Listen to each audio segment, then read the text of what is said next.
Сәлеметсіздер ме, құрметті студенттер?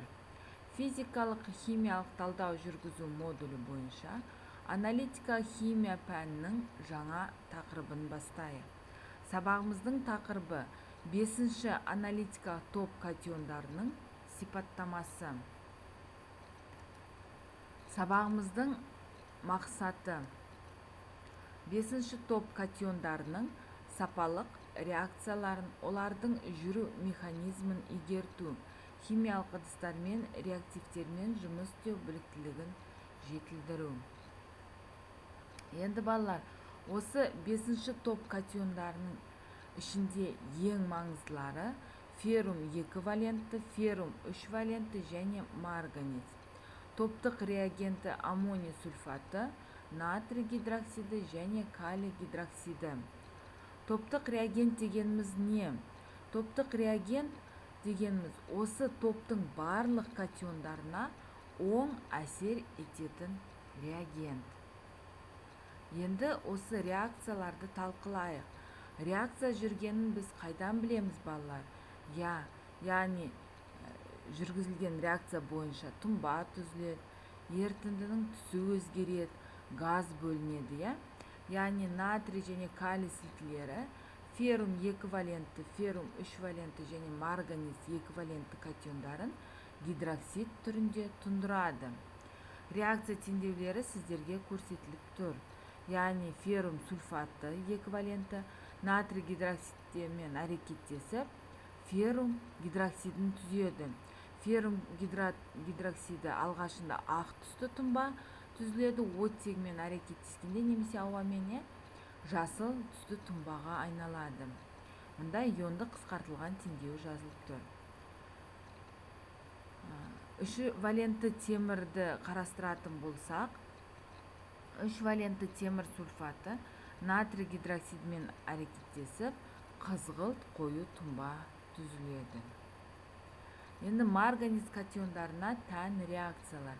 Марганец хлориді натрий гидроксидімен әрекеттесіп, марганец гидроксидін түзеді. Яғни бұлыңғыр ақ түсті тұнба.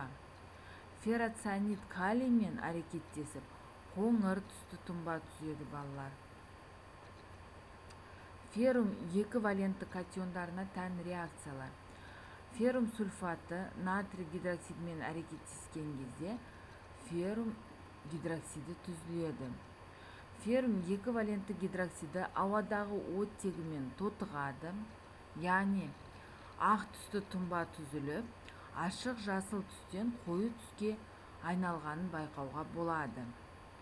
Калий ферроцианиді қан қызыл түсті тұз 2 валентті темір иондарымен әрекеттескенде турбулентті көк түсті тұнба түзеді.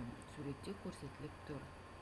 Турбулентті көк қышқылдарда ерімейді, бірақ сілтілерде ыдырап, феррум 2 валентті гидроксидін түзеді.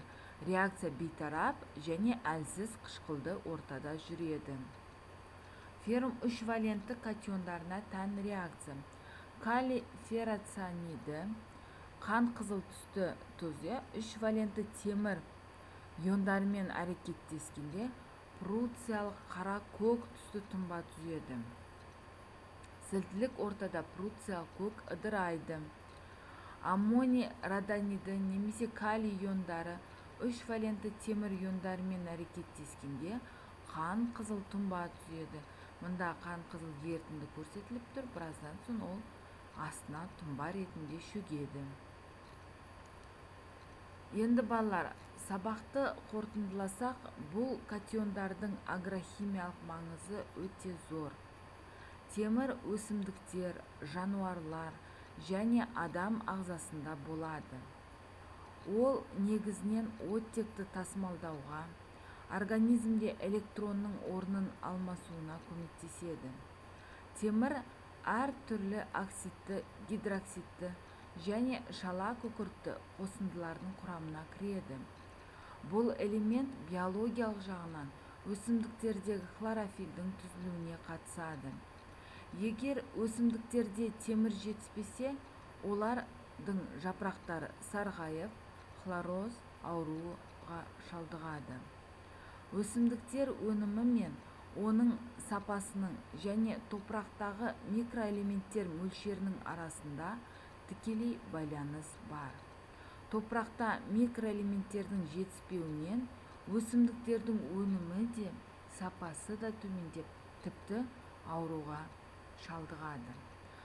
Енді балалар, осы тақырып бойынша сіздерге өзіндік жұмыс тапсырмалары Платонус платформасында жүктеліп тұр. Орындап, қайттан Платонус платформасына жібересіздер. Сонымен қатар осы тақырып бойынша сіздерге қолданылған әдебиеттер тізімі көрсетіліп тұр және интернет сілтемелері көрсетіліп тұр. Назарларыңызға рахмет. Сау болыңыздар.